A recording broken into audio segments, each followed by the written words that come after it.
Hello guys, grabe kainit na yung hapon sa Domingo. Uy, gidugangan pa dyan sa brown out. So, nakauna na lang dyan tagpangita og asa ang lugar nga tag-home.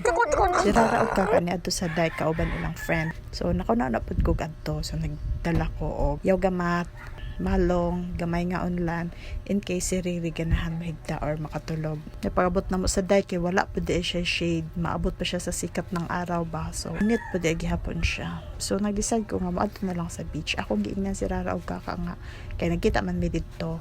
Ako siya giingnan niya adto na ta sa beach ko yuga si Sarah. Si Sarah kay naman day curfew. Kinahanglan ra siya mo uli 3:45. So, ko sige kuyugi na lang si Sarah and then after mapas lang muna mo dito sa beach. Niya ang beach kita bukon pa man og highway. Naka-realize ko nga delikado sa ilaha nga motabok pa sila ra. Although butan naman sila pero orag dili gihapon ko kampante. So nag-chat ko ni Sarah.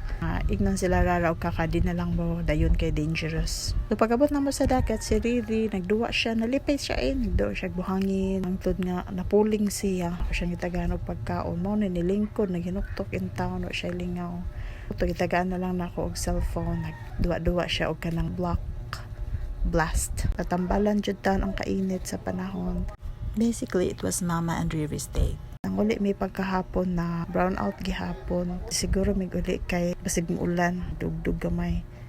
Samtang naglakaw may gikapoy na si Riri sige siya gingon, "Ma, I'm so tired." Niya kong alihan sa akong paglakaw kay magpakugos. Ko, ribugat man kayo ni akong gidala. So, maglakaw lang sa jutan. Abot jutan mi sa balay nga wala siya nakugos.